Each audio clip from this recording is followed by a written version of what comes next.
Okay, here we are again. Let's talk about names and predicates. I will tell you how we symbolize these things in FOL, but we also have to think a bit carefully about what these things are. So the way that I use these terms, the way that we use these terms, name, predicate, in FOL, is not exactly the same as what those same words mean in sort of normal English grammar. Okay, so let's talk about them. First of all, here are the symbols. A name in first order logic, here's what it does, and here's a symbol we use. So a name is a symbol that refers to a fixed individual. Symbols we use are lowercase letters from the beginning part of the alphabet.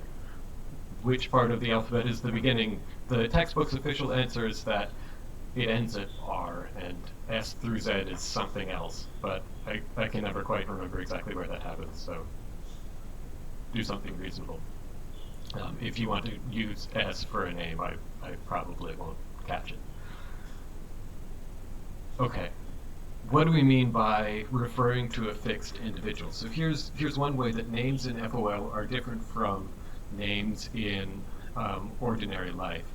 In regular life, two different people might have the same name. So my name is Roger. There are many other people named Roger. Even if you take my full name, there are lots of other people named Roger Clark. I'm rogerclark.org. rogerclark.com is an Australian academic who writes about the internet and stuff. I think he has a definition of knowledge somewhere. He's much more accomplished than I am. Anyway, we both have the same name, Roger Clark, but we're different people. Okay, that never happens in FOL. Any given name refers to exactly one individual. You can't have two people with the same name. You never have a name that doesn't belong to anybody.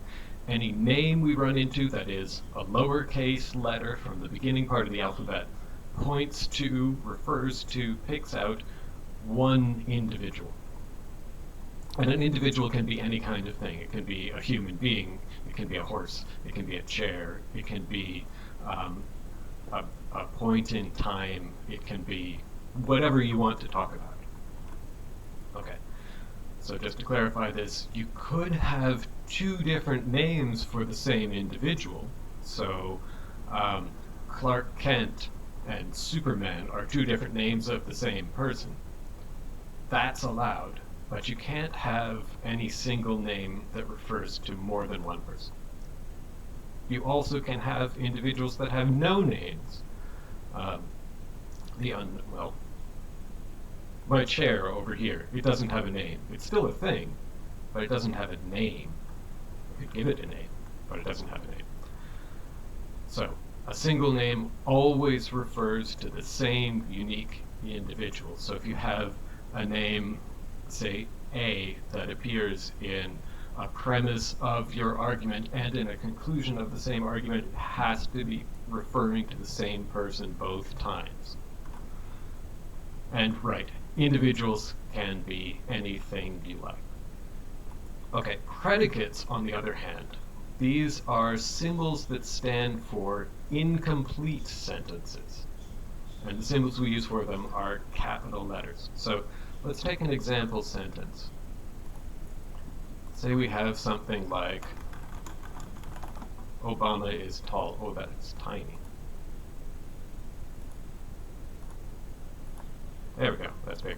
Okay, Obama is tall. It looks like here we have a name, right? Obama. That picks out a particular individual.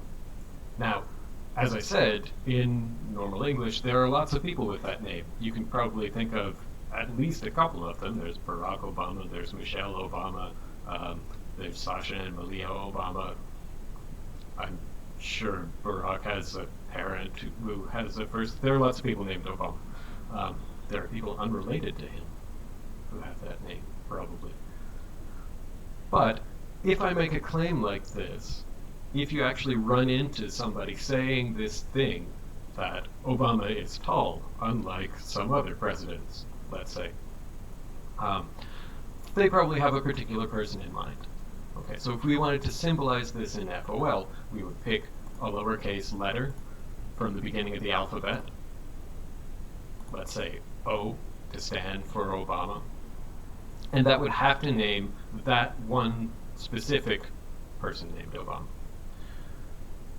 Okay, the rest of the sentence is what we call a predicate. But I said it stands for an incomplete sentence. Well, here's the idea. If I take the names out of this sentence, so in this case, in the original English, the only thing that looked like a name was Obama. If I take that out, we're left with something that has a blank, has a gap, right? In order to get a sentence, I need to fill this gap with something, and in particular a name, right? So I can say Obama is tall, or I can say George is tall, or I can say Secretariat is tall. These are sentences that have different names in them. Obama, George, Secretariat. So they're referring to different individuals, but they all say the same thing about which individual they're talking about. They say of each of them that they're tall. So in FOL, the way we understand predicates is it's the kind of thing you get from a complete sentence when you take all the names out of it. Okay, I said all the names, but the example I gave you there just had one name. In a second, we'll have examples with multiple names. That can happen. So here's how you get a predicate. Take a complete sentence, something that can be true or false, and remove all the names from it. The result is a predicate. So Obama is tall becomes blank is tall.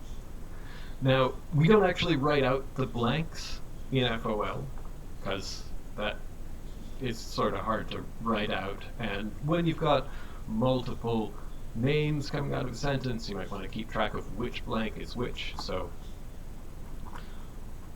right, some predicates have more than one gap. I'll show you how we write the gaps in a sentence. So here's an example sentence. Obama is tired of Cameron. We have two things that look like names here, Obama, Cameron. So if I take all the names out of this sentence, both of those are going to have to go. I get a gap at the beginning and a gap at the end. Blank is tired of blank. Now notice the order of the gaps is going to make a difference here to what the sentence means, right? Saying Obama is tired of Cameron isn't the same as saying Cameron's tired of Obama. I'm taking the same two names and putting them in the gaps, but which order I put them in affects what the sentence says. So we need a way in our logical language to keep track of which blank is which. Here's what we do to keep track of them. We use what we call variables. I know that sounds like maths. Don't be scared of it. It isn't maths. Variables are just a way of keeping track of gaps, blanks. Okay. And the symbols we use for variables are the rest of the lowercase letters. Lowercase letters from the end of the alphabet we use as variables. Now, maybe you're thinking to yourself, this is awfully confusing. Why are we using lowercase letters for both names and variables? They're different kinds of things. I hope you're thinking they're different kinds of things. They're different kinds of things. The reason why is these are gaps, they're blanks that are supposed to be filled, but the sort of thing that they're supposed to be filled by is names. So if I have something like, if I write in FOL something like X is tall,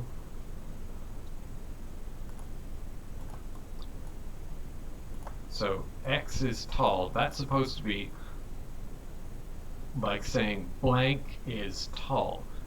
But the way that you could fill that gap to get something that could be true or false is by putting a name in there. So if I have O is tall, that can be true or false. Oops, what just happened?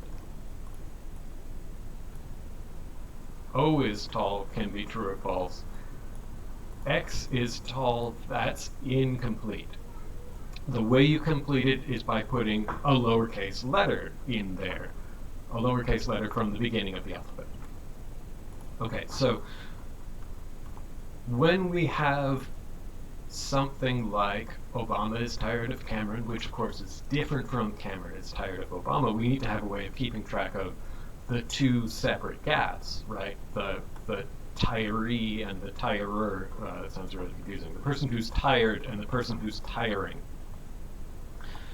We'll use two different variables, two different letters to stand for those two different gaps. So if I'm writing Obama is tall, if I want to identify the predicate there, I just take out the one name, I have one gap, I can just call that X, call it Y, it doesn't matter what you call it, any variable, same thing.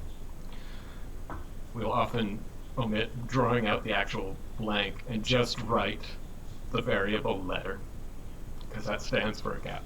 Now, if I'm writing Obama is tired of Cameron, I'm going to use two different variables. So there's an X gap and there's a Y gap. So the predicate here is something like X is tired of Y. If I'm going to fully put this into FOL, we're going to have something that looks like this. Capital letter for the predicate, and then some number of variables for whichever number of gaps we have. So maybe TXY. If I was doing a symbolization key, just like in TFL, when you symbolize an argument, you have a symbolization key that says, here's what my atomic sentences stand for. In FOL, our symbolization key, part of it will say, here's what my predicates stand for. So I might say TXY, this means X is tired of Y. That's what a predicate might look like. If I wanted to make this into a complete sentence in FOL, maybe I want some names, right? I want to talk about Obama, I want to talk about Cameron. So in my symbolization key, I'm also going to say, here's what my names stand for. O stands for Obama, C stands for Cameron. Okay? Now if I want to write that complete sentence, it's going to come out like this. Well, I'm going to use my predicate. It starts off with two gaps, but I want to say, I want to put a name of Obama in the X gap, because he's the person who's tired of someone, right? X is the gap for who's tired of someone, so I'm going to put Obama in for the X. And I want to say, well, who's he tired of? He's tired of Cameron. And Y is the name we gave, the label we put on the gap for the person who is tiring. So I wind up with something like this.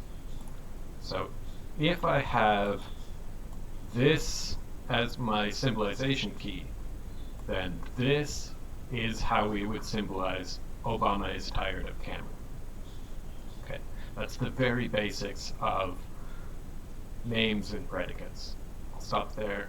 We're going to talk about quantifiers in the next video. So in FOL, you don't always have to have names to have a complete sentence. You always have to have predicates, but you can have sentences that have no names, and this is where a lot of power of FOL is going to come from. That's the next video.